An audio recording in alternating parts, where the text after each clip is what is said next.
Rebotier confiné, numéro 5.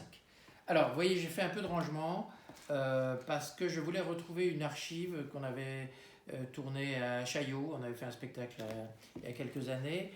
Et je vous avais promis les sexes et leurs odeurs. Donc, c'est le chapitre 9 de Description de l'homme. Par Élise Caron, ça va quand même être beaucoup mieux que moi. À demain.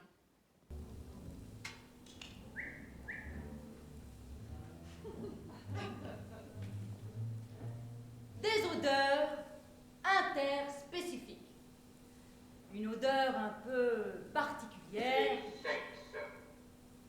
Les sexes. Les hommes trouvent que les parties sexuelles des fleurs sentent bon. Ils prennent plaisir à les humer. À la différence des fleurs. À la différence des fleurs égale, les hommes trouvent que les parties sexuelles des fleurs sentent bon, ils prennent plaisir à les humer. Et pas le contraire. Et pas le contraire égale, petit a, les hommes trouvent que les parties sexuelles des fleurs ne sentent pas bon. Et pas le contraire, petit b, les fleurs trouvent que les parties sexuelles des hommes sentent bon. Né, demanda la mémoire, pourquoi prenez-vous plaisir à flairer la rose?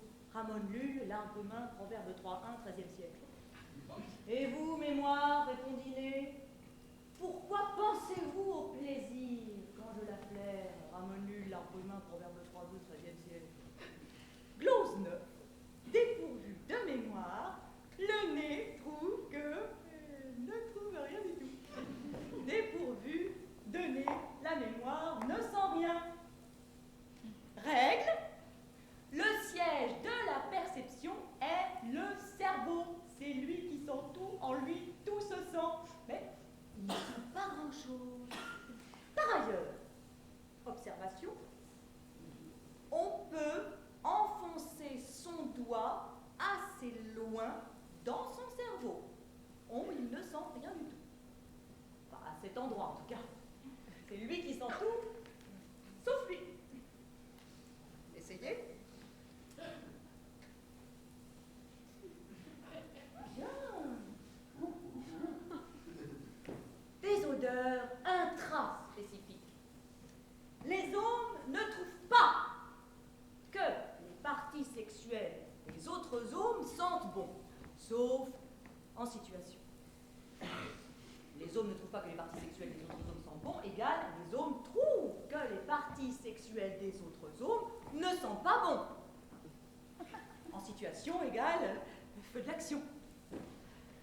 Les fleurs aiment-elles à respirer les odeurs des fleurs?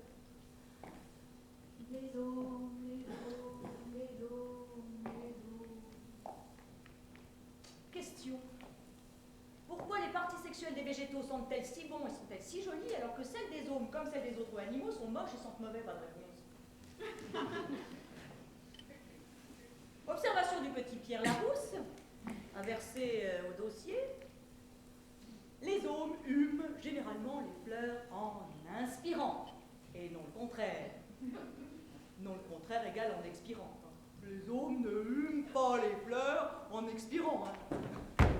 Et pourtant, on apercevait, jadis, dans les champs, des humains aller de ci, de là, inspirant largement le parfum des fleurs, à l'exception toutefois de certaines d'entre elles, dont les aigrettes en plumeaux de leurs fruits, ou akènes, formaient une boule légère en forme de brosse, dite tête de loup. Celles-ci, au contraire, ils les exhumaient en rejetant fortement l'air de leurs poumons. Pris de peur devant ce comportement inattendu, la tête de loup du pissenlit se multiplie aussitôt par, mettons, 730 et s'essaime à tout venant.